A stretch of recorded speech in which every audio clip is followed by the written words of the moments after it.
जय श्रीराम। आवाज नाही जोरातला। जय श्यावर रामचंद्र की। हा ये होय ना बात। तर अतिशय आजचा पावन दिवस आहे उद्या। उद्या पण हनुमान जयंती साजरी करीत आहोत। प्रत्येक क्षेत्रामध्ये आपण जर पाहायला गेलं तर एक आदर्श व्यक्तिमत्व असते। क्रिकेटमध्ये गेला तर तो क्रिकेटपटूला आदर्श मानतो। राजकारणामध्ये एक राजकारणी व्यक्ती एक आदर्श असू शकतो। त्याच्यानंतर उद्योगमध्ये गेलात उद्योगपती तर त्याच्या उद्योग करण्यासाठी एक आदर्श असतो। प्रत्येक क्षेत्रामध्ये कोण ना कोणी आपला एक आदर्श असतो। तसंच भक्ती मार्गामध्ये आदर्श उदाहरण कोणाचं असेल ते पवनसुत हनुमानाचं आहे किंवा बजरंगबलीचं आहे। त्यामुळे हनुमानजींच्या भक्ती आणि शक्तीचं एक अतिशय सुंदर मिलन आहे। भक्ती आणि शक्ती मनुष्याला ह्या दोन्ही गोष्टी जेव्हा सोबत ठेवतो तेव्हा तो भक्तीमध्ये चांगला अग्रेसर होतो। जर हनुमान जर अष्टसिद्धी की नवदाता असवर तू जानकी माता, त्यांच्याकडे अष्टसिद्धी आहे। एक सिद्धी जर असलं आपल्या जगामध्ये तर आपल्याला अहंकार असतो, अभिमान असतो, रूप असो, गुणाचा असो, ज्ञानाचा असो, धनाचा असो, पदाचा असो। तर त्या पद आणि गुणामुळे काय होते, मनुष्याला अहंकार येतो आणि तो नम्र होत नाही। पण अष्टसिद्धी की नवदाता तरी हनुमानजी काय करतात, भक्ती बरोबर त्या गुणाबरोबर नम्र पण आहेत आणि नम्र बरोबर भक्तीचं लक्षण आहे आणि दुसरं शस्त्र आणि शास्त्राचं ज्ञान पण सोबत आहे। त्याबरोबर ते जेवढे नम्र आहेत तेवढं त्यांच्या नम्रच्या हाताबरोबर गदा पण खाली आहे। टीट फॉर टॅट, जशास तसे। तुम्ही नम्र वागत असाल तर तुमच्याशी नम्र, आणि तुम्ही जर बदमाशगिरी करत असेल तर तुम्हाला दंड। हे हनुमानजीचं तत्व। म्हणून भक्ती मार्गामध्ये आपल्याला जीवन यापन करताना शस्त्र आणि शास्त्र, आता शास्त्र घेऊन याचा अर्थ तलवार घेऊन नव्हे, तर आपल्याला त्या ज्ञानाचा आधार किंवा ते तत्व घेऊन आपल्याला जगलं पाहिजे। म्हणून या भक्ती शक्तीचं मिलन जर पाहिलं गेलं तर भक्ती मार्गामध्ये आपल्याला आदर्श रोल मॉडेल कोणी असेल तर हनुमानजी आहेत। हनुमानजींच्या चरित्राचं जर वर्णन केलं किंवा त्यांचं आपण जर जीवन पाहिलं, अतिशय सिंपल आहे। पाहिलं तर एकच कपडा घालतात त्याने, लंगोट तेवढं, पण त्यापेक्षा ते तर एक बाह्य पण सिंपल लिव्हिंग असून हाय थिंकिंग त्यांची काय, बुद्धिमत्ता वरिष्ठम जितेंद्रिय बुद्धी, हे त्यांचे गुण झाले। मनोजम मारुत तुल्यम बुद्धिगतम, ह्या सगळ्या गुणाचं बखान महर्षी वाल्मिकी किंवा तुलसीदास जी आपल्या ग्रंथांमध्ये अतिशय विस्तृतपणे करतात। म्हणून आज मी ठरवलं की हनुमान जयंती काय, हनुमान जयंती कसे प्रगट झाले, त्यांचं प्रागट्य काय। जेवढं तुम्ही भगवंताच्या कथा ऐकतात तेवढ्याच कथा त्यांच्या भक्ताच्या ऐकला तर भगवंताच्या काय कथा ऐकून तर शुद्धीकरण होणार आहे, पण त्यांच्या भक्तांच्या कथा ऐकल्या तेवढे शुद्धीकरण होते। खाली आपल्याला भगवंताची लीला ऐकायला भेटतात, पण भक्तांच्या लीला असतात आणि त्या लीला बरोबर त्यांच्याबरोबर तत्वज्ञान असतं, सिद्धांत असतात, आणि ते त्यांच्या जीवनातून कशी भगवंताला प्राप्ती केली पाहिजे, कशी सेवा केली पाहिजे, कसे तपस्या केल्या पाहिजे, त्याग, समर्पण, बलिदान याचं समोर उदाहरण पाहिजे गेलं तर हे हनुमानजींचे। म्हणून आपण जर अभ्यास केला ग्रंथांचा तर गीतेमध्ये तत्वज्ञान दिलेले, पण त्या तत्वज्ञानाला कसं पालन करायचं त्याचं रोल मॉडेल आहे श्रीमद भागवतामध्ये, की भक्ती कशी करावी। मग त्याच्यामध्ये ध्रुव महाराज आहे, प्रल्हाद महाराज आहे, कुंती महाराणी आहे, अंबरीशांचे चरित्र आहे, गोपींचं चरित्र आहे, उद्धव आहे किंवा सुदाम, या सगळ्या नाना प्रकारच्या चरित्राने भगवंताला भक्ती कशी केली। नुसतं तत्वज्ञान सांगितलं तर तुम्हाला काही पल्ले पडणार नाही, म्हणून ते कसं प्रॅक्टिकली करायचं यासाठी श्रीमद भागवतम आहे। म्हणून ह्या ग्रंथांचा जर आपण सखोल अभ्यास केला तर महाभारतामध्ये 1,00,000 श्लोक आहेत। किती? 1,00,000 श्लोक आहेत। श्रीमद भागवतामध्ये महाभारतामध्ये धर्म अर्थ काम मोक्ष पांडवांचं चरित्र वर्णन केले। त्याच्यानंतर श्रीमद भागवतामध्ये 18,000 श्लोकांचं वर्णन आहे, पण 18,000 श्लोकांमध्ये भगवंताच्या भरपूर अवताराचं वर्णन केले। पण एकमेव असा ग्रंथ आहे 24,000 श्लोकांचा ग्रंथ रामायण महर्षी वाल्मिकीने, ते केवळ रामाबद्दल आणि त्यांच्या भक्ताबद्दल वर्णन केलेले। आणि म्हणून हनुमानजी जे पात्र आहे, एक 7 कांडापैकी एक कांड, सुंदर कांड जर पाहायला गेलं तर हनुमानजीला समर्पित केलेलं आहे। एकमेव का बरं केले, बाहेरून तर ते मानणार आहेत, पण आंतरिक, जसं एक आचार्य म्हणतात, लोक सगळेजण सुंदर बनाव करतात, ते म्हणतात की सब लोग बाहर से सुंदर है लेकिन अंदर से बंदर है, बाहर से सुंदर है लेकिन अंदर से बंदर है। ते म्हणतात कस काय, जरी बंदर नसेल पण त्याची मनोवृत्ती आपल्या डोक्यामध्ये, मनामध्ये आणि आपल्या कार्यामध्ये भिनलेली. हनुमानजी बाहेरून दिसायला एवढे काही सुंदर नाहीत, पण आंतरिक त्यांच्या भक्तीमुळं, त्यांच्या भगवंताच्या प्रती प्रेम आणि सेवेमुळं ते सगळ्यात जास्त सुंदर आणि आकर्षित होत. म्हणून बाहेरच्या सुंदरतेपेक्षा आंतरिक सौंदर्य हे खूप महत्व. आणि आंतरिक सौंदर्य कशाने येते? त्याच्या गुणानं प्रगट होते. काही लोक दिसायला खूप सुंदर असतात, पण त्यांचे स्वभाव आणि त्यांचे व्यवहार बापरे भयंकर असतात. म्हणून कधी रूपावर न जाता त्याच्या गुणावर गेलं पाहिजे असं आचार्य सांगतात.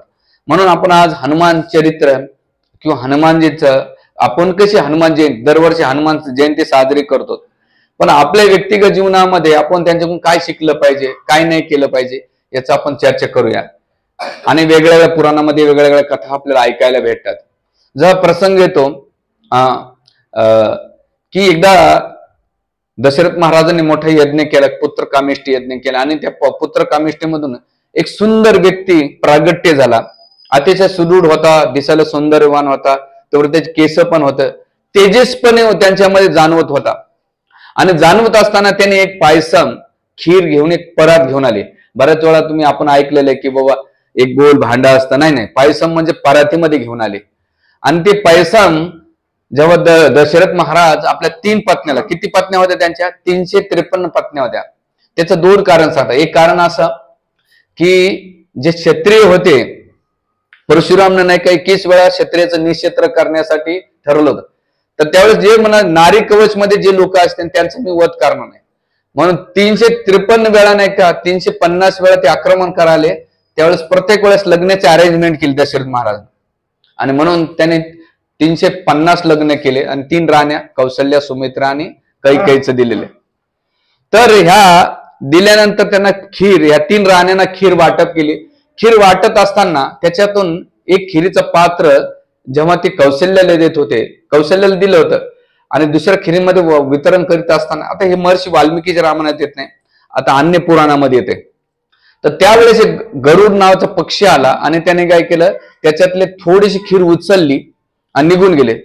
त्यावेळेस हे सगळे दृश्य अयोध्यावासी होते अचंबित झाले की ह्या पक्षी कधी न दिसणारा अचानक कस काय दिसला, आणि अचानक खीर घेऊन गेला तर कुठं गेला? पण हा पक्षी कोणी साधारण दिसत नाही. आता साक्षात हा गरुडजीचं काही वाहन असावं ह्या दृष्टिकोनातून त्यांनी समजलं आणि सोडून दिलं. आणि गेल्यानंतर ही खीर त्यावेळेस घेऊन जात असताना इथे जे अंजनी, जे केशरी नंदनची पत्नी होती, ती भगवान नारायणाला प्रार्थना करीत होती, विष्णूला प्रार्थना करीत होती. काय प्रार्थना करत होती? की मला एक सुंदर पुत्र तुमच्यासारखा प्रगट व्हावा, जे दिनहीन लोक आहेत त्यांचं रक्षण करण्यासाठी, आणि दुसरं की त्याचं कीर्ती सगळीकडे पसरली पाहिजे, असा मला पुत्र पाहिजे. म्हणून प्रार्थना करीत असताना जेव्हा ती असं हात जोडून करीत होते, ते हात जोडीत असताना त्यावेळेस ते खिरीचे काही कण तिच्या पात्रामध्ये पाडले. आणि पाहिल्यानंतर जे गरुडजींना त्यांच्या हातात पाहिल्यानंतर वरती बघतात की ते खिरीचे पात्र, जे खीर आहे ती हातात तर पडली, पण तो गरुडजी इकडे तिकडे जात ना, तो नुसतं बघतोय. तर त्यांनी समजलं की साक्षात मी विष्णूला प्रार्थना करते आणि दैवी संकटामुळे हे वाहन विष्णूच असावे, म्हणून ते कृपा प्रसाद म्हणून नाही का त्याने ते खिरीला काय केलं, ग्रहण केलं. तिथे आचार्य वर्णन करतात टीकेमध्ये, जेव्हा तुम्ही प्रामाणिकपणे प्रार्थना करतात त्या भगवंत टायमावर तुम्हाला ती कृपा प्रदान करतात. खाली सगळ्यात महत्वाचं, मग त्याला घेऊन बसता कोणतरी,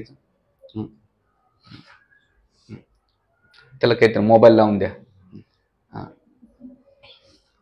तर खिरीच्या पात्राला जेव्हा आपण भौतिक जगामध्ये काही मागायला जातात ना, आपल्याला कधी भेटत नाही. भगवंत निस्वार्थपणे जेव्हा तुम्ही प्रार्थना करतात तर भगवंत देतात. आणि ती खीर घेतल्यानंतर आचार्य सांगतात की आपल्या आयुष्यामध्ये जर पाहिलं गेलं, थोर मनुष्याच्या आयुष्यात अपघाती पूर्वनियोजित असतात, ते कधीच अकस्मात घडत नाही. म्हणून कधी कधी आपल्या जीवनात अकस्मात कृपा भेटते, त्या कृपा आपल्याला समजली पाहिजे की भगवंत कशी पाठवतात. आणि मग ही जी खीर दिली, तिने जेव्हा त्या खिरीला ग्रहण केलं तर तिला एक वेगळाच आनंद प्राप्त झालेला आहे. म्हणून इथं सांगण्याचं तात्पर्य आचार्य सांगतात की जेव्हा तुम्ही भगवंताची कृपा तुमच्या जीवनात नाही का घेतात ना, तर तुम्हाला भौतिक जगाचं कोणतंही दुःख प्रभावित करत नाही. जे भक्तीमध्ये स्टेबल नसतात ना, तर भौतिक जगातल्या छोट्या छोट्या गोष्टी त्याला विचलित करू शकतात. पण जो भक्तीमध्ये दृढ असेल, भक्तीचं कठोरपणे पालन करीत असेल, तर त्याच्या जीवनामध्ये नाही का किती जरी अवस्था आली, शारीरिक आली, मानसिक आली, पारिवारिक आली, आर्थिक आली, तरी तो अजिबात विचलित होत नाही. हे भक्तीचं लक्षण आहे. आणि अशा प्रकारे जेव्हा ती खीर घेतली, अंजनेला बरं वाटलं. आणि बरं वाटल्यानंतर त्यावेळेस जेव्हा हे खीर भगवंतावर ठेवणं दैवी आशीर्वाद म्हणून त्यांना स्वीकारलं. आणि स्वीकारल्यानंतर बरेच दिवस गेल्यानंतर तिथे एक दिवस असं झालंय, हा प्रसंग तर इथं घडला किष्किंधा नगरीच्या. आज बी तुम्ही जाताना हम्पी डिस्ट्रिक्ट आहे, त्याच्या बाजूला 15 किलोमीटरवर नाही का हॉस्पिटल किष्किंधा क्षेत्र आहे. आणि तिथे हनुमानजीचं जन्मस्थान आहे. आम्ही परमपूज्य राधानाथ महाराजांची यात्रा होती 4-5 वर्षापूर्वी, आम्ही त्या यात्रेत सगळेजण गेलो होतो. आणि गेल्यानंतर तिथे ते स्थान बघितलं होतं. गेल्यानंतर स्वर्गामध्ये व कैलास लोकामध्ये तिथे महादेव आपल्या पत्नी पार्वती सोबत नाही का ध्यान अवस्थेमध्ये बसले होते. त्याच्या बाजूला मोठमोठे वैरागी, भूत प्रेत, त्यांचे भक्तबन ध्यान अवस्थेमध्ये बसले होते. बसल्यानंतर तिथे जर पाहिलं गेलं तर ते ध्यानमग्न अवस्थेमध्ये विचार करू लागले. जेव्हा त्याने नेत्राचं डोळे उघडले आणि नेत्र उघडल्यानंतर पाहिलं की साक्षात पार्वती. पार्वती विचारते की तुम्ही असं एकदम डोळे उघडले आणि तुम्ही तुमच्यामध्ये हास्य आणि दुःख हे दोन्ही एकत्र मिश्रण कसं काय जाणवलं आणि काय कारण आहे? त्यावेळेस महादेव म्हणतात स्वतः की सती, की भगवान जे विष्णू आहेत लवकरच अवतार घेणार आहेत. आणि त्या अवतारामध्ये सगळ्याला त्याने काही ना काही सेवा दिलेली आहे प्रगट होण्यासाठी त्या लीलेमध्ये. का बरं? तर रावणाचा वध करण्यासाठी. आणि मला असं वाटतंय की भगवंताच्या लीलेमध्ये, त्या कार्यामध्ये मी माझा काही ना काही सेवा केली पाहिजे. त्यासाठी मला होतंय दुःख या गोष्टीचं होतंय की आता मी कसं प्रगट होऊ. आणि दुसरं पार्वती म्हणते, अहो तो तुमचा भक्त होता, रावणाला तुम्ही वरदान दिलं होतं. आणि ते वरदान दिले, एक साईडला तुम्ही वरदान देतात आणि दुसऱ्या साईडला म्हणतात तुम्ही भगवान विष्णूंच्या लीलेमध्ये सहभागी व्हायचं, असं कसं समजायचं? त्यावेळेस महादेव म्हणतात की 10 रुद्राला रावणाने प्रसन्न केला होता. जे 11वे रुद्र येतं त्या 11व्या रुद्राला यांनी नाही का अतिशय त्रस्त करून सोडलं होतं. म्हणून रावणाचा वध करण्यासाठी मी हनुमानजींच्या किंवा एक वानर रूपामध्ये नाही का अवतरित घेणार आहे. त्यावेळेस सती म्हटली तुम्ही एकटे जातात, मला का नाही? ते म्हणले आता मी बालब्रह्मचारी रूपामध्ये येणार आहे, त्यामुळे तू येऊ शकत नाही. तेव्हा सतीनं हात पेटला, जसं तुम्ही जात असाल तर मी शेपटीच्या रूपामध्ये तुमच्या सोबत राहीन. आता हे सगळ्या पुराणातल्या कथा आहेत. बऱ्याच वेळा आपण कथा ऐकतो ना, आपलं नाही का डोकं चालतंय हे सगळं काल्पनिक आहे, ह्या बाबा लोकांना काही काम देणं नाही, काही सांगतात. कोणत्याही कथा ऐकताना नाही का आपला श्रद्धा आणि विश्वास असेल ना त्यामुळं. म्हणून बघा आपण स्पायडरमॅन किंवा मध्यंतरी हॅरी पॉटरच्या जे मेंटल स्पेक्युलेशन आहे, म्हणजे मानसिक काल्पनिकच्या काहीतरी स्टोऱ्या बघतो आणि आपल्या जीवनात वास्तविक समजतो. मला एकदा आठवत आहे चांगलं, ते शक्तिमान स्टोरी होती ना माझ्या, रविवारच्या लागे मुलं त्याला लिटरली मानायची, उड्या मारायची. म्हणजे त्यांच्या डोक्यावर किती इफेक्ट होत असेल की त्या शक्तिमानचा. तसं त्यांच्या जीवनामध्ये कोणी स्पायडरमॅन बनतंय, कोणी शक्तिमान बनतंय. आपल्याला बी काहीतरी साहस पाहिजे, थोडस हॉरर पाहिजे, मूवी असं डॅशिंग. म्हणून भगवंत असे विविध अवतार किंवा त्याच्या लीलातून त्या भक्ताच्या माध्यम प्रगट करतात. म्हणून आपल्याला विश्वास आणि श्रद्धा असणं खूप महत्वाचं आहे. म्हणून अशा प्रकारे जेव्हा पार्वती शेपूट झाली आणि झाल्यानंतर ह्या दिवसानंतर त्याच्यानंतर काही काळानंतर हनुमानजींना जन्म कसा झाला तर त्याचं वर्णन त्याची पत्नी होती. एक दिवस ह्या दोन्हीच्या महादेव आणि पार्वतीच्या संघामधून काय झालं, एक वीर्यपात झालं. आणि वीर्यपात झाल्यानंतर पाहिलं ते वीर्य एवढं तेजस्वी आहे, त्याला कोण धारण करणार? म्हणून त्यांनी वायुदेव त्यांना बोलवून घेतलं आणि म्हटले की बघ हे तू अंजनी आहे, तिला तू देऊन टाक. आणि जेव्हा योग्य काळ वेळ येईल तेव्हाच तू हे दिलं तर ते पात्र होऊ शकेल, तोपर्यंत होणार नाही. म्हणून तिथे जेव्हा गेल्यानंतर बघितलं की बाकी कोणी पात्र नाही. आणि वायुदेव म्हटले की माझ्याकडे तुमची शक्ती धारण करण्याची एवढी हे नाहीये. तर महादेव म्हणले काळजी करू नये, काळ आल्यानंतर तू मार्कंडेय ऋषी जे ऋषी मुनी आहेत त्यांच्या आश्रय घे. आणि मग एक गंगा पात्रातून नाही का पंचधातूच्या पात्रामध्ये ते वीर्य ठेवलं होतं. आता भौतिक जगामध्ये पाहिलं तर रज आणि वीर्यामध्ये एखाद्याचा जन्म होतो, स्त्री आणि पुरुषाच्या काम वासनेतून एखाद्या बाळाचा जन्म. जेव्हा कोणी दैवी पुरुष जन्माला यायचं असेल किंवा भगवंत अवतरित व्हायचं असेल तर ते काही आपल्या लष्टी डिझायरमुळे ते प्रगट होत नाही का, ते त्यांचं विशेष करून एक अवतरण असतं. अवतरण म्हणजे ते प्रागट्य होतात आणि आपल्याला बळजबरी आईच्या उनीतून गर्भातून फेकल्या जाते. आपल्या कर्म आणि इच्छामुळे आपला जन्म होतो. आपला जन्म कशामुळे होतो? कर्म आणि इच्छामुळे होतो. पण त्यांचा जन्म कसा असतो? पूर्वनिर्धारित असतो. जेव्हा पूर्वनिर्धारित असल्यामुळे ते काहीतरी विभूती किंवा विशिष्ट कार्य करू शकतात. आणि मग या संघातून ते वीर्य धारण केल्यानंतर एक काळ आला आणि काळ आल्यानंतर इकडे जी केशरनंदनची पत्नी होती, कोण? अंजना, ती तपस्या करीत असताना त्या कुशथल पर्वतावर तपस्या करीत असताना त्यावेळेस वायुदेवाने तिला आलिंगन केलं. तर ती विचार करते, कोण आहे मला आलिंगन करणार अदृश्यपणे? जर तो अदृश्यपणे मला आलिंगन करीत असेल तर मी याला काय करेन? शाप देऊन टाकेल. त्यावेळेस वायुदेव प्रगट झाले आणि म्हटले, बघ, मला काय आलिंगन करण्याचं हे नव्हतं, पण महादेवाच्या सांगण्यावरून मी तुम्हाला वीर्यदान केलेले आहे आणि जे काही पुत्र होईल तो वायुदेव आणि महादेवाच्या कृपेने एक पुत्र तुला जन्माने आणि तो तेजस्वी असणार आहे, अशा पुत्राला तू धारण करशील. आणि म्हणून जेव्हा तिसरा संकेत भेटला, पहिलं काय? खिरीचा संकेत भेटला, दुसरं कशा संकेत भेटला? वायुदेवाचा भेटला आणि तिसरा महादेवाचा संकेत भेटला. आणि असे संकेत भेटल्यानंतर जेव्हा मग बऱ्याच वेळ तपस्या केल्यानंतर इथे केसरी नंदन आहे. आता ही कोण होती याचं वर्णन सुद्धा ते केले जातात. तर ही बृहस्पतीच्या गंधर्व नगराची एक नाही का गंधर्वी होती, अतिशय खोडकर होती आणि नेहमी त्या आश्रममध्ये किंवा बृहस्पतीने नाही खूप त्रस्त करायचे स्वर्गामध्ये. त्यावेळेस बृहस्पतीने शाप दिला ही अंजनाला की तू पुढे वानरी होऊन जन्माला येशील आणि तुझ्या पोटी एक सुंदर बालक जन्माला येणार आणि तो बालक तुझा उद्धार करून तुझं नाव कीर्तीस करील. आणि तिचं नाव होतं पूजक स्थली आणि तीच पुढे जन्माला येऊन नाही का हनुमानजीला तिने धारण केलं. आणि जसं धारण केलं हनुमानजीला, धारण केल्याबरोबर तिच्या सौंदर्यामध्ये, त्याच्या तेजसमध्ये वेगळं सौंदर्य पाहायला भेटलं. तिला वेगळा आनंद प्रगट त्याच्या जीवनामध्ये. भौतिक जगामध्ये एखादी स्त्री लेबर पेन किंवा तिच्या गर्भवती अवस्थात असते ना, तेवढी काही ती तेजस्वी नसते, पेनफुल अवस्थेमध्ये असते. पण इथे जी अंजना होती तिला नाही एक सौंदर्य तिच्यामध्ये पाहायला गेलं. हरे कृष्णा कृष्णा कृष्णा हरे हरे, हरे राम राम राम हरे. तर हे धारण केल्यानंतर काही त्याच्या काळानंतर जे केसरी नंदन होते, गोकर्णा जे स्थान,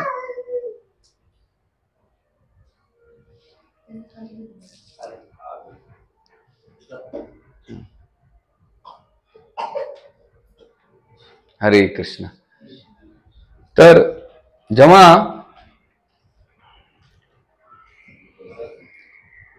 हे केसरी नंदन होते, गोकर्णामध्ये एक नाही का शंभर साधन नावाचा राक्षस होता, त्याचा वध केला. आणि वध केल्यानंतर सगळ्या ऋषींनी प्रसन्न होऊन म्हटले की तुम्हाला एक तेजस्वी पुत्र जन्माला येईल आणि त्यामुळे तो शक्तिशाली असणार आहे आणि शक्तिशाली असल्याबरोबर तो तुमच्या सगळ्या जो कुळ परंपरा आहे त्याचा तो उद्धार करेल. आणि मग केसरी नंदन जेव्हा येतात, असे 3 वरदान भेटल्यानंतर जेव्हा केसरी नंदन आपलं वीर्यदान करतात अंजनाच्या गर्भामध्ये, त्यावेळेस अंजनाला त्याचं 2 वेगवेगळ्या पुराणामध्ये वेगवेगळ्या कथा, कल्पानुसार वेगवेगळ्या कथा येतात. ह्या सगळ्या कथाचं वर्णन ह्या ग्रंथांमध्ये केलेलं आहे. आणि मग तो तेजस्वी गर्भ धारण केल्यानंतर बरेच दिवस गेले आणि दिवस झाल्यानंतर एक दिवस नारद मुनी वालीच्या किष्किंधा नगरीमध्ये गेले. आणि गेल्यानंतर हा वाली विचार करत होता की जी केसरी आहे, राजा केसरी एवढा प्रसन्न आनंदी काय बुवा, याला बऱ्याच वर्षे मूलबाळ नव्हतं, पण याचं आनंदाचं कारण काय? तर दासीयांना विचारलं काय कारण आहे. ते म्हणले केसरी नंदनची जी पत्नी आहे, कोण? अंजना, ती गर्भवती आहे. मग तो थोडा चिंताग्रस्त झाल्यानंतर करायचं तर काय करायचं बुवा. म्हणून त्यावेळेस फिरता फिरता नारद मुनी आले. नारद मुनी आल्यानंतर त्यांचा अतिशय आदर सत्कार केला, त्यांचं स्वागत केलं, त्यांना बसण्यासाठी आसन दिलं. म्हणले हे मुनीवर तुमच्या येण्याचं कारण काय? ते म्हटले, बघ वाली, तुझ्यासाठी एक आनंदाची गोष्ट आहे. काय आनंदाची? हा जो केसरी नंदन आहे त्याच्या पत्नी जी अंजना आहे तिच्या पोटी एक सुंदर पुत्र जन्माला येणार आहे, अतिशय तेजस्विशाली असणारे आणि या जगामध्ये त्याला कोणी पराजित करू शकत नाही आणि सगळ्यात महत्वाचं त्याला चिरंजीव पद असणार आहे आणि असा पुत्र केशरी नंदन जन्माला येणार आहे. जसं वाली ऐकतो त्याच्यामध्ये नाही का ईर्ष्याची भावना निर्माण होते. काय होते, जर असा पुत्र जन्माला आला तर उद्या माझं राज्य घेईन आणि मला हडपून माझा वध करेल, तर काय करायचं. तर नारद मुनी निरोप देऊन निघून ते गेले. तर ह्या वालीने काय केलं, त्या अंजनाची जी दासी होती हे दासी अतिशय सुंदर सुंदर स्वयंपाक बनवायची आणि ती स्वयंपाक बनवून आपलं जी स्वामिनी आहे राणी आहे तिला सुंदर व्यंजन अर्पण करायचं. एक दिवस वाली पंचधातू बनवून नाही का सोनं चांदी तांबा असं एक विषारी पदार्थ बनवून नाही का त्या दासीला दिलं. म्हटली बघ हे उद्या तुझी जी राणी आहे तिला नाही का सकाळी काढा म्हणून तू प्यायला द्यायचा. आणि तिला कळलं हे जे धातू आहे कोणी साधारण नाही, त्याचा गर्भपात तर होईलच होईल पण जो स्त्री पिईल तिचा सुद्धा मृत्यू होईल. आणि मग अशा भावनेमध्ये ती रात्रभर ते काढा बनवते आणि सकाळी जाते, पण जात असताना थरथर कापत राहते, भीती वाटते की माझ्याकडून मोठं कार्य होणार आहे, वाईट कार्य होणार आहे, आता मी काय करू. पण पर्याय नाही, राजाशी जर मी ते विरोध केला तर माझा मृत्यू होणार आहे. त्यापेक्षा स्वतःचा जीव वाचण्यासाठी ते विषाराचा प्याला घेऊन नाही का अंजनाला ती देते. अंजनानं विचार न करता भगवंताची कृपा म्हणून, तिला बी माहित नाही, ती भगवंताला स्मरण करून नाही का ती काढा घेत असते. तर तिथे आचार्य खूप वर्णन करतात. ते म्हणतात की तुम्ही कोणत्याही जीवनामध्ये औषध घेत असाल पहिले भगवान विष्णूचं स्मरण करायचं आणि तेव्हा तुम्ही ते औषध घ्यायचं. का बरं, कारण धन्वंतरी अवतार औषधाचा आहे आणि त्याचं स्मरण जर तुम्ही औषध घेतात ना तर तुमचे सगळे रोग निवारण होत असतात. म्हणून प्रत्येकाने ते घेतलं पाहिजे. अशा प्रकारे तिनं भगवंताचं स्मरण केलं आणि ते काढा घेतला. हिला वाटलं काढा घेतल्यानंतर काही काळानंतर तिचा मृत्यू होईल, पण काही तिच्यावर प्रभाव झाला नाही. म्हणून इथे शिक्षा आहे, जर भगवंताला एखाद्याला मारायचं ठरवलं तर जगातली कोणती ताकद मारू शकत नाही आणि भगवंताला कोणाला वाचवायचं ठरवलं तर ह्या जगातली कोणती त्याला मारू शकत नाही. म्हणून मृत्यू हे तुमच्या आमच्या हातात कोणाच्याच नाही. आपल्या सगळ्यात जास्त जवळचा व्यक्ती आपण जवळ राहतो पण हार्ट अटॅकनं निघून जातो. म्हणजे त्याचे कितीतरी उदाहरणं आपण पाहिलेत. ते भगवंताची विशिष्ट कृपा होती आणि त्या कृपेमुळे त्यांना काही प्रभाव झाला नाही आणि मग सकाळपासून संध्याकाळपर्यंत ती अवलोकन करत होती. अवलोकन केल्यानंतर तिला काही प्रभाव झाला नाही आणि मग दुसऱ्या दिवशी सकाळी ब्रह्ममुहूर्तावर ह्या अंजनानं अतिशय सुंदर पुत्राला जन्म दिला आणि जसं या पुत्राला जन्म दिला आणि जन्म दिल्याबरोबर त्याचं तेजस्वीपणा त्याचं सौंदर्य पाहून सगळे जे किष्किंधावासी अतिशय प्रसन्न झाले, आनंद झाला. तर त्यावेळेस केशरी नंदन सगळ्याला एकदम मेजवानी देऊन टाकली. आता मेजवानीमध्ये माकडांना मेजवानी काय असणार आहे, फळं असणार आहेत किंवा फ्रुट्स असणार आहे, असं थोडी मिठाई स्वीट्स असणार आहे. त्याच्यात त्यांना विशेष करून वानरांना मध प्यायला खूप आवडतो.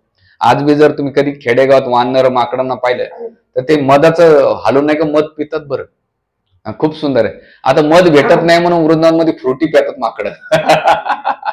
तुम्ही कलियुगातले माकडं मध नाही भेटत तर फ्रुटी पितात. ती फ्रुटी त्यांना छोटी नाही चालत, मोठी बॉटल लागते तरच घेतात, नाही तर तुमचा चष्मा तुमचा मोबाईल अशा कितीतरी घेऊन जातात कलियुगातले माकडं असे.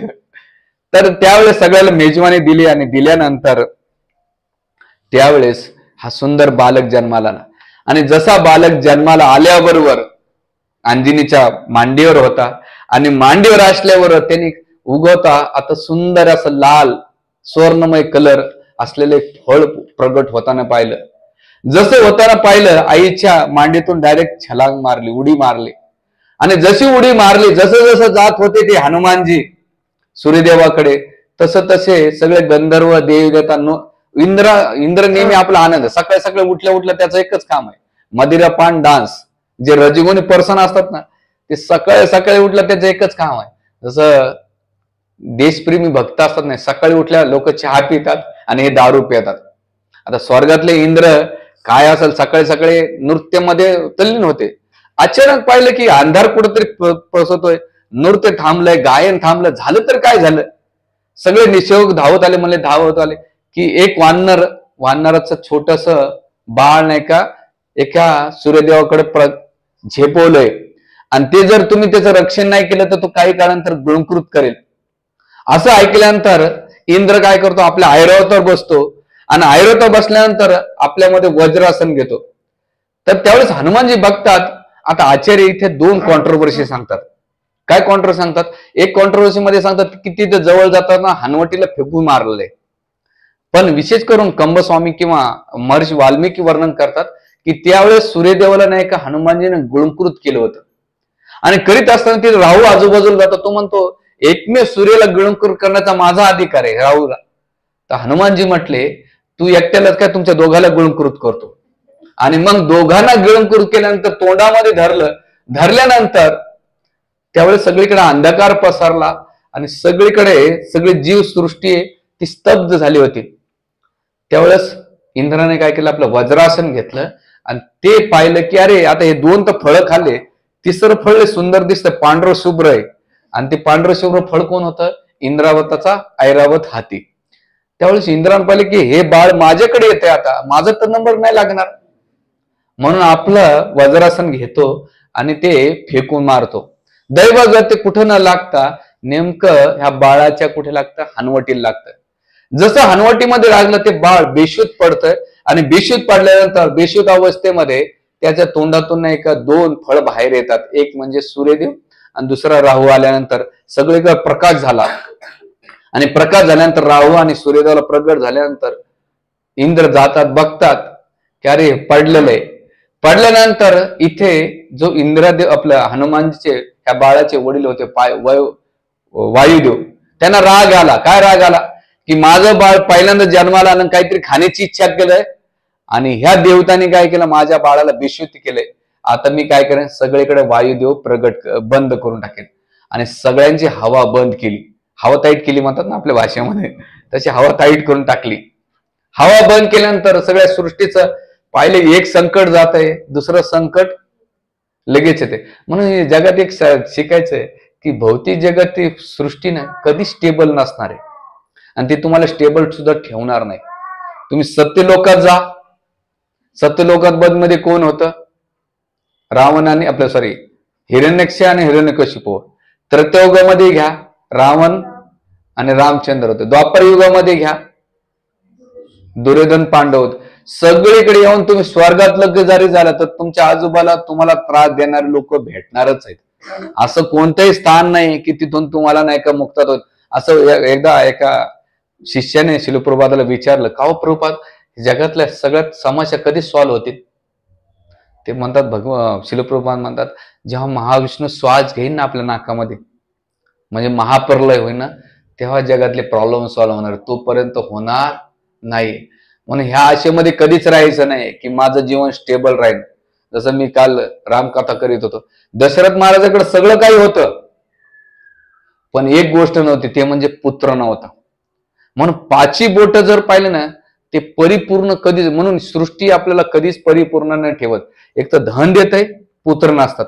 पुत्र असतात, धन नसते. धन पुत्र असतात, शरीर नसतं चांगलं. बरं, शरीर चांगलं राहिलं तर नातेवाईक चांगले नसतात. ते जर नसेल तर काही ना काही तुमच्या जीवनामध्ये तुमचे मुलं बाळ किंवा नातेवाईक किंवा बहीण भावंड किंवा आई वडील, कोणाचं सगळं चांगलं, आई वडील खोडकर असतात, काही जणांचे मुलं खोडकर असतात, कोणाची सून असते, कोणाची बायको असतो, कोणाचा नवरा असतो. म्हणजे सांगायचं तात्पर्य मनाला आपण असं सेट केलं पाहिजे की या जगामध्ये स्थिरता कायम नसणार आहे. अहो, स्वर्गातले देवता सगळं त्यांच्याकडे, पण तरी नेहमी टेन्शन डिप्रेशन मध्ये असतात. लोक म्हणतात ना, स्वर्ग मुक्ती झाल्यानंतर मला सुख भेटन देवता स्वर्गातलं. अरे, स्वर्गातले देवता सुद्धा नाही स्थिर नाही तर आपण काय स्थिर होणार आहे? या जगातले एकमेव स्थिर व्यक्ती कुठं असेल ना, ते म्हणजे भगवंताचं वैकुंठ धाम, दुसरं कुठंच नाही.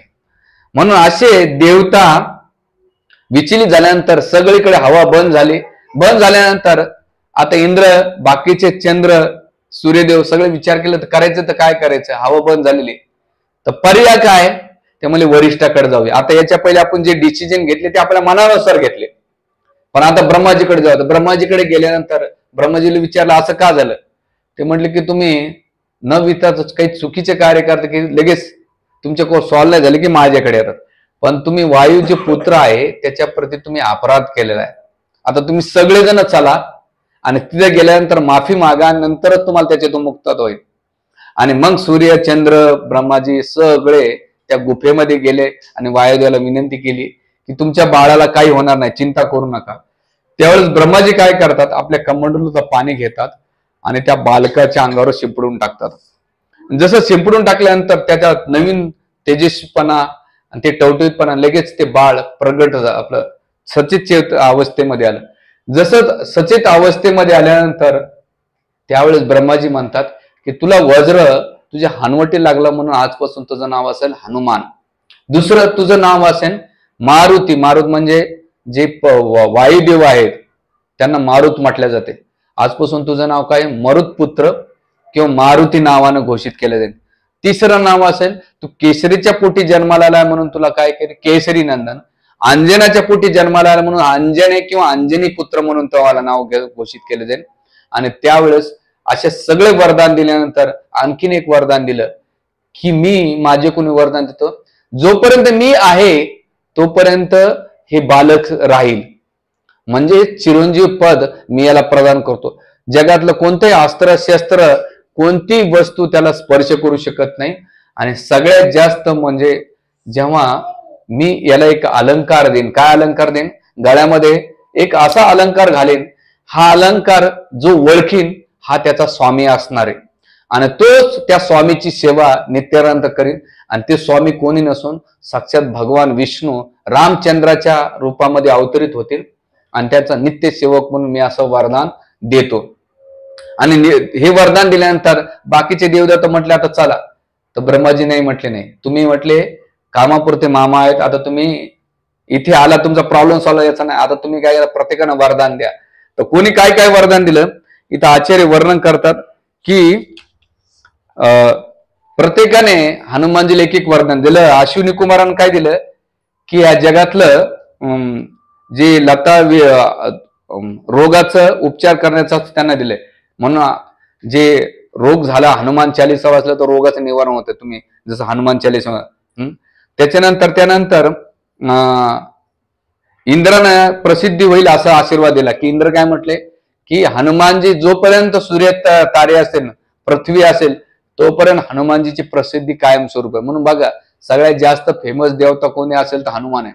खेडेगावामध्ये कोणतेही मंदिर नसेल पण हनुमानजीचं मंदिर आहे. का बरं, ते मन आणि मस्तिकाचं बळ आहे. त्या टायमाला नाही का मोगलांनी खूप आक्रमण केलं होतं पण हनुमानजी हे शक्ती स्थान आहे आणि भक्तीचं स्थान आहे. आज बी त्यांची प्रसिद्धी. आणि सगळ्यात महत्वाचं त्यांचे वैशिष्ट्य असं आहे की हनुमानजी एकटे कधीच राहत नाही. आता त्या टायमाला मारुती मंदिर स्थापन केले ते वेगळा विषय, पण ज्या ठिकाणी राम असते त्या ठिकाणी हनुमानजी असतात. हनुमानजी दोनच ठिकाणी राहतात. एक तर ज्या ठिकाणी राम कथा होते त्या ठिकाणी ऐकायला जातात, ज्या ठिकाणी रामचंद्र त्या ठिकाणी राहतात. पण बऱ्याच वेळा लोक काय करतात, एकटेच हनुमानजीला बसवतात. न त्याचे स्वामी न त्यांची कथा आहे, ते कसे थांबतात तिथे. आता तुम्हाला एकट्या घरात ठेवलं तर तुम्ही कुठं ना कुठं गलीत तरी बघतात ना आपलं कोणी हायक ओळखीचं किंवा शेजारी पाजारी किंवा हायक कोणी गप्पा मारणार, आपण दारू लावून त्याच्या घरी गप्पा मारायला जातो. म्हणजे आपल्या एक मनुष्य म्हणून सामाजिक जीवनात आपल्याला काही ना काही कोणाचं तरी लागतंय. तसं हनुमानजी आहेत. म्हणून शास्त्रामध्ये सांगतात हनुमानजी दोन्ही ठिकाणी निवास करतात, एकटे कधीच नाही. लोक शेंदूर लावतात, शेंदूर लावून काय म्हणतात, मी काल सांगत होतो प्रवचनामध्ये, विचार करा तुम्ही कधीतरी आपल्या साडेसाती जाण्यासाठी 2-4 नाही का उडदाचे दाणे घ्यायचे, उडद घ्यायचं, थोडस वाटीमध्ये तेल घ्यायचं आणि त्याच्यानंतर मीठ टाकायचं. दिवसभर तुमच्या अंगावर कोणी तेल वतलं, मीठ अंगावर फेकलं आणि रुईच्या माळा घातल्या तर तुम्हाला कसं वाटेल हो? तुम्हाला काय आवडतंय कधी कोणी विचारत नाही. तुम्हाला काय आवडतंय तुम्ही ते करतात, पण हनुमानाला काय आवडतंय कधी कोणी विचार केला का? म्हणून 7.5 किरकिरी आपल्या आशा तशा लागणारच आहे. ते आज न उद्या आपल्या त्याच्यातून कोणी ह्या जगातलं कोणी सुटत नाही. तुम्ही किती पूजा पाठ करा, जे तुम्हाला कर्मानं दिलेलं ते भोगावंच लागणार आहे. मी कर्माची एक सिरीज घेतली त्या प्रवचनामध्ये.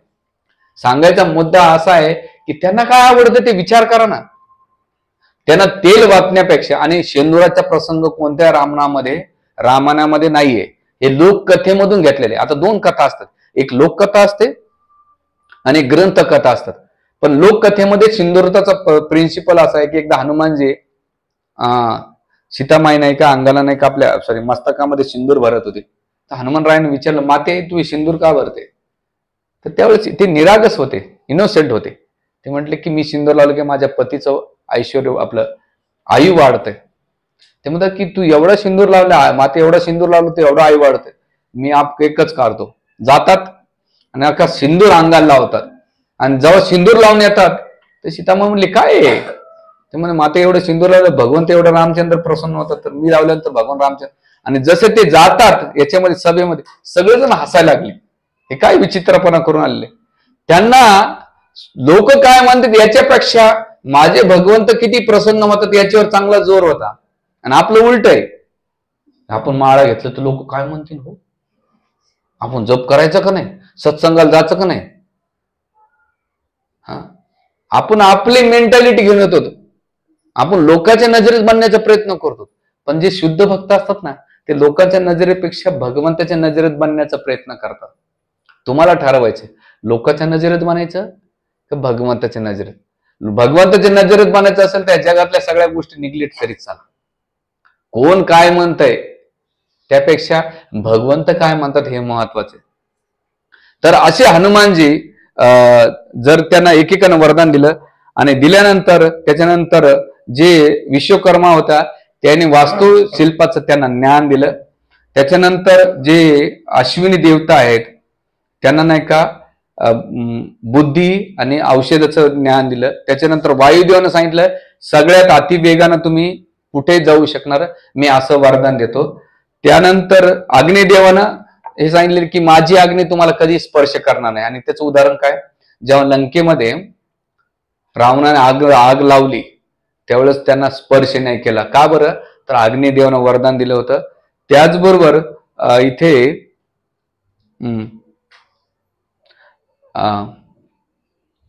गंधर्वाने त्यांना अतिशय सुंदर गाण्याचा वरदान दिलं की तुम्ही जेव्हा भगवंताचं गुणगान करताना तुम्ही सगळ्यात मधुर गाताना.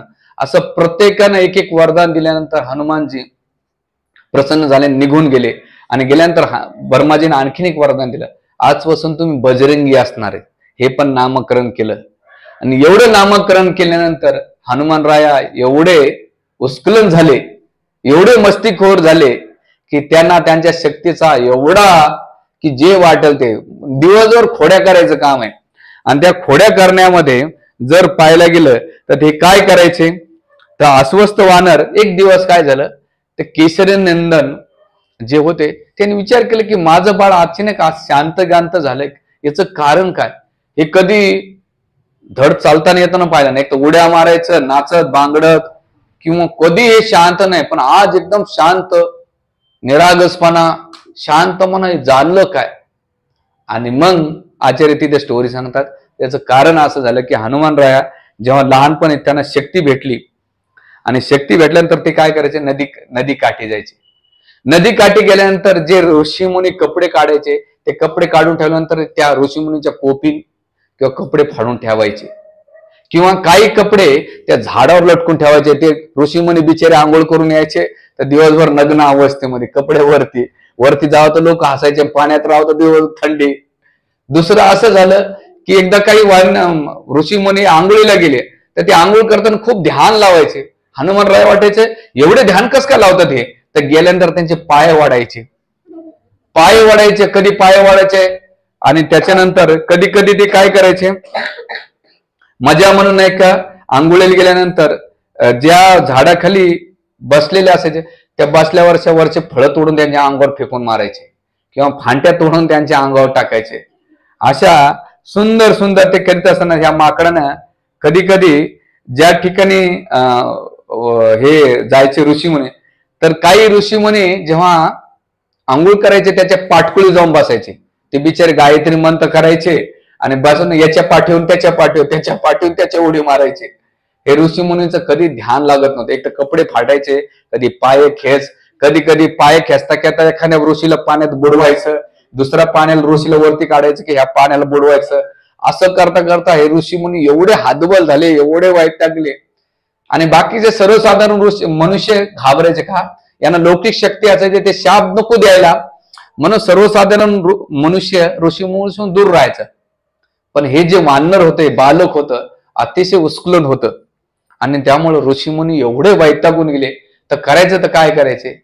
म्हणून यांनी पर्याय म्हणून काय केलं की ठरवलं की आता आपण काय करू, जागा बदलूया. तर जागा बदलण्यासाठी दुसऱ्या तलावामध्ये नदीमध्ये स्नान करण्यासाठी गेले. तर हनुमानजीने पाहिले की आता इथं आपल्या आश्रम मध्ये कधी कधी काय करायचे, एक ऋषी मुनी होते, त्यांच्या ऋषी मुनीला दिवसभरातले जेवढे काही प्राणी आणायचे त्यांच्या आश्रम खाली बांधायचे, असं होतं. तर एक दिवस काही ऋषी मुनी ठरवलं की आपण काय करू, दुसरीकडे स्नानासाठी जाऊया. गेल्यानंतर हनुमान राय बघितलं की अरे इथं कोणीच दिसत नाही, गेले कुठं, बघितलं की अरे दुसरी जागा शोधलेली आहे. अरे दुसरी जागा गेली तरी काय झालं, मी आहे ना. तर असं हनुमान जागा बदलल्यानंतर एका ठिकाणी एका ऋषीच्या आश्रमामध्ये गेले आणि त्या ऋषीचं नाव होतं तूर्णबिंदू. हा ऋषी मुनी अतिशय तपस्वी होते, ध्यानस्वी होते. आणि यांच्या आश्रमामध्ये गेल्यानंतर हा बघितलं की सगळ्या ऋषीमुनीला यानं त्रस्त करून सोडलेले आणि खोड्या काढण्याची जे स्वभाव होता ते काही सुटत नाही, परेशान झाले. एक दिवस हे तूर्णबिंदू नावाचे ऋषी सकाळी सकाळी ब्रह्ममुहूर्त प्रातविधीसाठी निघाले. आणि सकाळी प्रातविधी निघण्यासाठी गेल्यानंतर त्यांनी पाहिलं की तिथे ऋषीमुनी आतमध्ये झोपड्यामध्ये ध्यान करतात, आतमध्ये ते शिरता येणार नाही. तर त्याच्या बाजूला, त्या आश्रमच्या बाजूला एक वाघ आणि हत्ती मोठं भांडण करत होते, युद्ध चालत होतं. चालत असताना हनुमानजीने पाहिलं की ऋषीमुनी आतमध्ये बसलेले आहेत आणि हे कोणी बाहेर येत नाही. तर तोपर्यंत काय करू, आपण यांचं युद्ध नाही का बघू. त्यांचे युद्ध चालत असताना हनुमानजी उतरले आणि उतरल्यानंतर वाघाला आणि हत्तीला काय केलं, दोघांना बाजूला केलं आणि दोघांना थोडस दाबून नाही का धरून ठेवलं. धरून ठेवल्यानंतर त्यांचे युद्ध शांत केलं, त्यांचे भांडण शांत केलं. तर करायचं तर काय करायचं, या तूर्णबिंदू नावाचे ऋषी होते, हा सगळ्यात लिडरशिप होते त्या ब्राह्मणांचे, आपल्या ऋषी मुनींचे. आणि हे बघितलं की आता या झोपड्यासमोर बाहेर निघण्यास, कारण यांचा निघण्याचा टाइम हा सकाळी प्रातविधीला. तर दोन खांबाला, एका खांबाला वाघ बांधला आणि दुसऱ्या खांबाला हत्ती बांधला. बांधल्यानंतर सकाळी ब्रह्ममुहूर्त म्हणजे किती, 3:30-4 ला सकाळी उठायचे. जसं पहिल्या काळामध्ये कोंबडं आवरायचं ना, आपल्याकडे आता घड्याळ झाले, पण खेडेगावात बी आज कोंबडं ओरडलं ना तर समजतात की आता दिवस निघाले. आजकाल कलियुगातले कोंबडे अवघड आहेत. आमच्या मंदिरा शेजारी कोंबड खाणे रात्री 12 वाजता दिवसा बी ओरडत राहतात. हा, तर त्यांना बी माहिती आहे ब्रह्मचारी कधी झोपतो म्हणून, कधी ते आडत दिवसा बी रात्री 12-1 वाजता. कधी कधी आम्ही भरमी झाले की अरे खरंच का, मग कलियुगातले कोंबडे कोण्या टायमाला ओरडत राहतात भाऊ.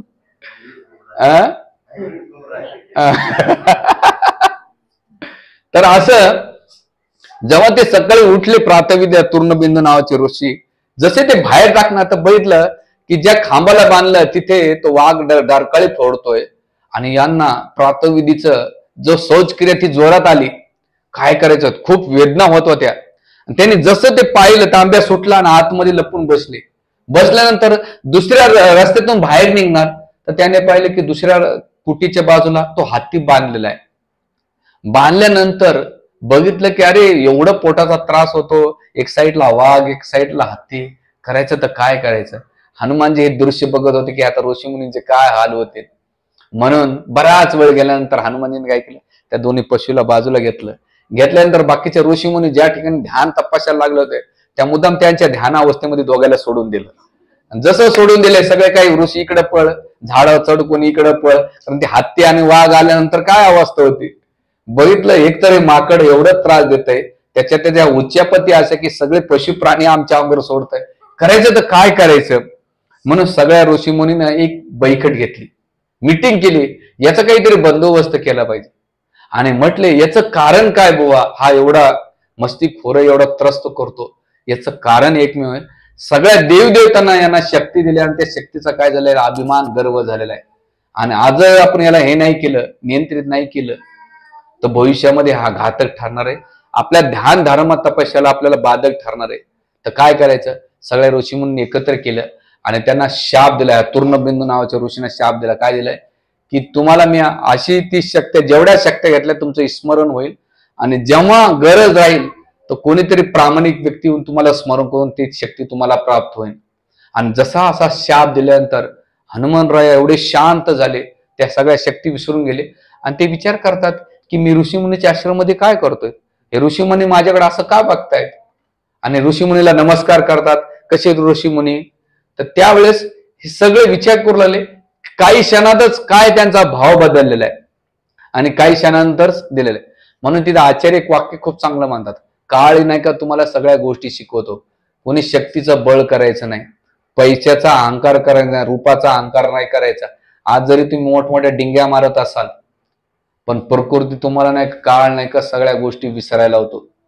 त्याचा अहंकार न रूपाचा, न गुणाचा, न ज्ञानाचा, न धनाचा, न पदाचा, न शरीराचा. किती कधी मोठमोठे लोक, याच्यावर एक प्रवचन होईल की रूपामुळं, जसं ते मॅन्ड्रिला मुनरो नावाची ऍक्टर्स होते, तिने आपल्या आरशामध्ये पाहिले थोड्याशा सुरकुटे आल्या, तिने सुसाईड करून घेतलं. सुसाईड करून घेतलं. ते मोहम्मद टायसन म्हणून, तुम्हाला आय एम ग्रेट, मी देवतापेक्षा श्रेष्ठ आहे. पण त्या व्यक्तीला काय झालं, पॅरेलिस झाला. आज चहाचं कप सुद्धा उचलता येत नाही. जे धनानं मोठमोठे होते, जगातली कोणती गोष्ट स्टेबल राहत नाहीये. म्हणून आपल्याकडे जे भेटलं त्याचा उपयोग आणायचा. म्हणून एक वाक्य आज मी महाराजांचं प्रवचन ऐकत होतो मराठीमध्ये त्यांचं, ते म्हणतात वस्तूचा वापर करायचा असतो, वस्तूचा, आणि मनुष्याची प्रेम करायचं असतं. पण कलियुगामध्ये उलट झाले, वस्तूशी प्रेम करतो आणि व्यक्तीला वापरतो म्हणून गडबड होती. वस्तूला काय केलं पाहिजे, आपण वापरलं पाहिजे आणि व्यक्तीवर प्रेम केलं पाहिजे. आणि म्हणून इथे हनुमानजीच्या प्रसंगातून हे शिकायचंय की त्यांना ती शक्ती काढून घेतली आणि ते शांत झाले. शांत झाल्यानंतर केशरीनंद हे दृश्य बघतात आणि बघितल्यानंतर त्यावेळेस इथे सूर्यदेवाने एक वरदान दिलं होतं की माझ्याकडे सगळे काही ज्ञान आहे ना, मी ते हनुमान दिले. आणि मग एवढे शांत झाल्यानंतर हनुमानजी शांत शांत राहू लागले. तर त्यावेळेस केशरीनंदने विचार केला की जर माझा पुत्र आहे त्याला काहीतरी आता विद्या दिली पाहिजे बाल अवस्थेमध्ये. जेव्हा तुम्ही बाल अवस्था एक प्रॉपर वेळामध्ये जर विद्या दिली, ज्ञान नाही, ज्ञान आणि विद्यामध्ये फरक असतं. या जगातलं पोट भरण्याचं ज्ञान असतं, पण जीवन जगण्याचं ज्ञान नसतं माहित.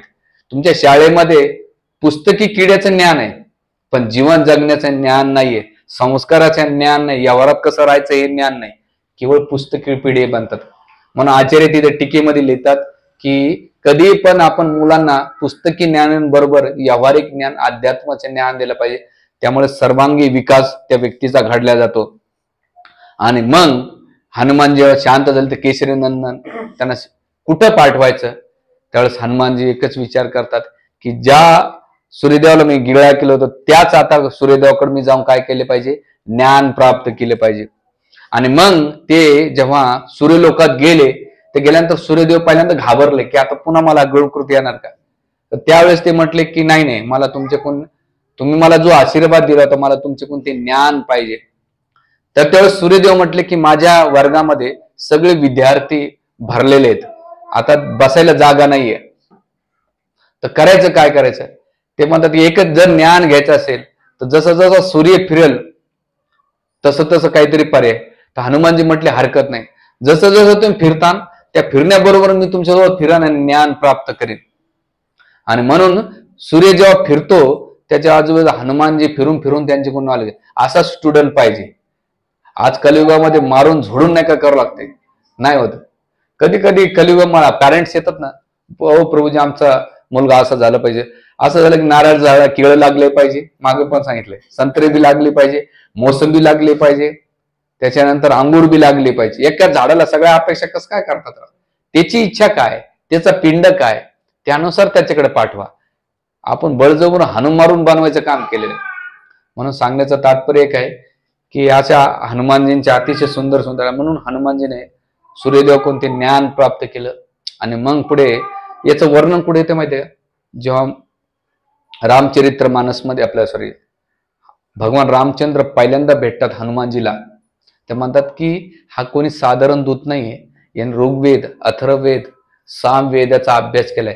कारण याच्या वाणीमध्ये, याच्या शब्दामध्ये प्रभाव आहे आणि कोणत्या शब्दाला किती जोर दिला पाहिजे. याच्या वाणीतून एकदा सुद्धा वाईट शब्द दिले नाही, कोणाची निंदा करण्यात आली नाही, चरित्रहीन नाहीये. तर सगळे हे कशाचे लक्षण आहेत, ज्याच्याकडे परिपूर्ण ज्ञान असेल त्याच्या परिपूर्ण ज्ञानामुळे त्याच्या वागण्याने बोलण्यामध्ये साम्यपणा दिसतो.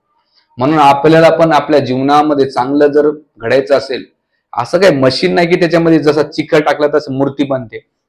नुसतं सत्संगामध्ये येऊन बसा. एखादा व्यक्ती आळशी असेल आंघोळ करायचा, पण त्याला आंघोळ करायचं आळशी असेल ना, ते करायचं शावर खाली नुसतं बसून राहायचं. शावर खाली बसून राहिलं तरी स्वच्छ होतो. किंवा एवढा आळस असेल ना, पावसाखाली नुसते उभा राहिले तरी तुमच्या अंगातला मळ येऊन जातं. तसंच सत्संगाला येणं म्हणजे काय माहितीये का, नुसतं येऊन बसा, प्रसाद खा, 3 टाइम खिचडी खा, तरी तुमच्या जीवनात बदल घडेल हे तुम्हाला कळणार नाही. महत्वाचं काय, ही भगवंताची ज्ञान रूपी वर्षा पडत राहते. याच्यात एकच करायचं, येऊन बसायचं. हळूहळू हळू आपल्या जीवनात ते दुर्गंध निघून जाते. आणि म्हणून हे जे हनुमंताचे चरित्र आहे, भगवान रामचंद्राचे चरित्र आहे, किंवा भगवंताच्या भक्तांचे, त्यांच्या भक्तांनी त्यांची लिलेचं जेव्हा चरित्र आपण श्रवण करू, तर हळूहळू आपण जी गोष्ट ऐकतो तसंच आपण घडतो. आपलं चरित्र बनायचं असेल ना, तर एकदा एपीजे अब्दुल कलामला विचारलं होतं की बाबा माझा मुलगा काय घडेल. तर एपीजे अब्दुल कलाम सांगितलं की सांगा तुमचा मुलगा कोणाच्या सानिध्यात राहतो, त्यानुसार तुमच्या मुलाचं फ्युचर घडणार आहे. तसंच आपल्या आध्यात्मिक जीवनामध्ये आपण कोणाच्या संपर्कात राहतो त्याच्यानुसार आपलं आध्यात्मिक जीवन घडणार आहे. म्हणून इथे रेग्युलर जो सत्संग होतो त्याच्या रेग्युलरली या. इथे हळूहळू आपण या कथांचं श्रवण कीर्तन करून आपल्या जीवनात प्रगती केलं. असं हनुमानजीच्या चरित्राचं सुंदर त्याचा पुढचे काही पार्ट्स आहेत, त्यांनी काय काय लीला केलेले त्याची चर्चा येणाऱ्या काळामध्ये करू. श्यावर रामचंद्र की, पवन सुत हनुमान की, जगद्गुरु शिल प्रभुपाद की, काय गौर प्रेमानंदे.